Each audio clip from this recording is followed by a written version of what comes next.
কেমন আছেন সবাই? জার্নি উইথ চিতার আরেকটি আয়োজনে আপনাদের আমন্ত্রণ জানাচ্ছি। আজ বলবো আমাদের 4 বোনের গ্রিসে বেড়ানোর 4র্থ দিনের গল্প। গিয়েছিলাম ডেলফি এবং আরাখোয়াতে। সঙ্গে থাকুন। ডেলফির পথে চললাম। এটি একটি প্রাচীন গ্রিক শহর, একটি অভয়ারণ্য যা খ্রিস্টপূর্ব 8ম শতাব্দীতে নির্মিত হয়েছিল। দেবতা অ্যাপোলোকে উৎসর্গ করেই এখানে মন্দির তৈরি করা হয়েছে। পারনেসাস পাহাড়ের দক্ষিণ ঢালে এটা অবস্থিত।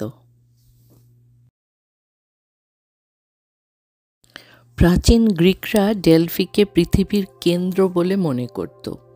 প্রাচীন পৌরাণিক কাহিনী অনুসারে দেবতাদের রাজা জিউস 2টি ঈগলকে ছেড়ে দিয়েছিল, একটা পূর্ব দিক থেকে অন্যটা পশ্চিম দিক থেকে, এবং তারা পৃথিবীর যেখানে মিলিত হয়েছিল সেটিকেই তারা বলেছিল পৃথিবীর কেন্দ্রস্থল।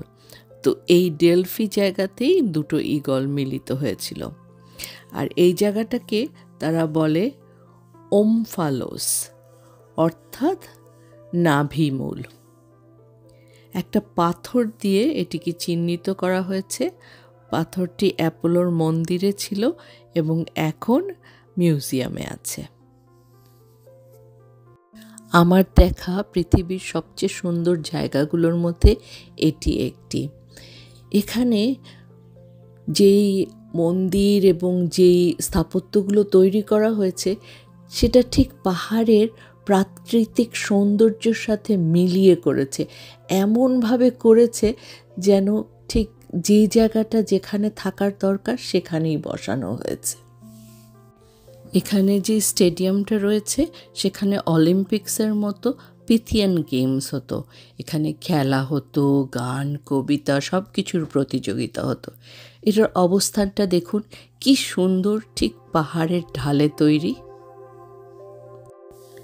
দেবতা অ্যাপোলো নাকি এখানে এক পাইথনকে মেরে এই জায়গার দখল নিয়েছিল। অরাকল অফ ডেলফাই, এই কথার সাথে তো আমরা কম বেশি সবাই একটু পরিচিত।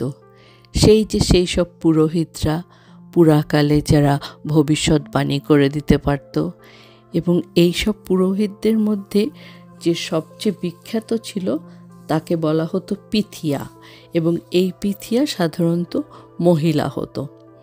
তো তারা একটি জায়গায় বসে থাকতো এবং মাটির থেকে এক ধরনের ধোঁয়া উঠত, তাতে তারা নেশাগ্রস্ত হয়ে ভবিষ্যৎবাণী করে দিতে পারত। তখনকার সময় কোনো রাজা কোনো সিদ্ধান্ত এই পিথিয়াদের না জিজ্ঞেস করে নিত না। অনেকে ব্যক্তিগত সমস্যার জন্য এদের কাছে আসতো, কিন্তু কাউকে কখনো ফিরিয়ে দেওয়া হতো না। যার অনেক টাকা পয়সা থাকতো সে উপঢৌকন দিত, এবং সেগুলো রাখার জন্য ছোট ছোট ঘরও ছিল এখানে। এবং যারা পারতো না তারা যে যা পারতো সেই তার নিজস্ব সম্বল থেকে দান করত। এই পিথিয়াদের কাছে আসার জন্য একটি বিশেষ পথে আসতে হতো। যারা ঘুরে ঘুরে ঘুরে ঘুরে পাহাড়ের উপরে অ্যাপোলোর মন্দিরে যেত এবং তারা পিথিয়ার কাছ থেকে বুদ্ধি নিত। পিথিয়ারাও চালাক ছিল। রাজা বাদশাদের তো আর অখুশি করা যায় না, তাই তারা ভবিষ্যৎবাণীগুলো একটু হেয়ালির মতো করে বলতো। তাতে কিছু সত্য থাকতো, কিছু হেয়ালি থাকতো। ভাবতে অবাক লাগে না 3000-এরও বেশি বছর আগে কি করে এই পাহাড়ের চূড়োয় এমন বড় বড় মন্দিরগুলো তারা বানিয়েছিল। রোমান সভ্যতা আসার পরে এই পিথিয়াদের গুরুত্ব এবং এই জায়গার গুরুত্বও কমে গেল। পৌঁছে গেলাম ডেলফি মিউজিয়ামে।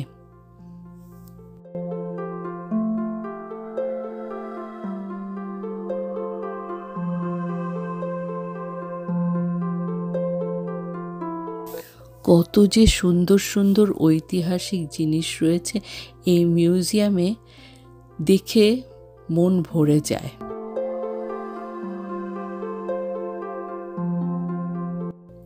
আমি খুব ছোটবেলা থেকেই একটি মূর্তি খুব পছন্দ করতাম। এই মূর্তিটি কখনো নিজের চোখে দেখব ভাবিনি। এটার মুখটা দেখুন, ভোলা যায় না। চ্যারিটিয়ার অফ ডেলফি, যিশুর জন্মের প্রায় 500 বছর আগের তৈরি।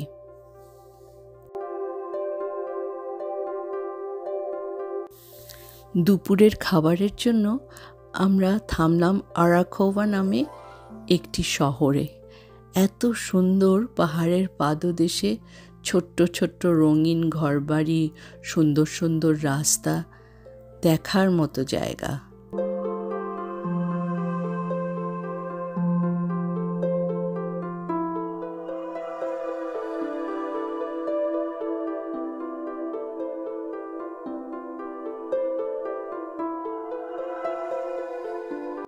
খাওয়া দাওয়া শেষ করে অ্যাথেন্সের পথে রওনা দিলাম।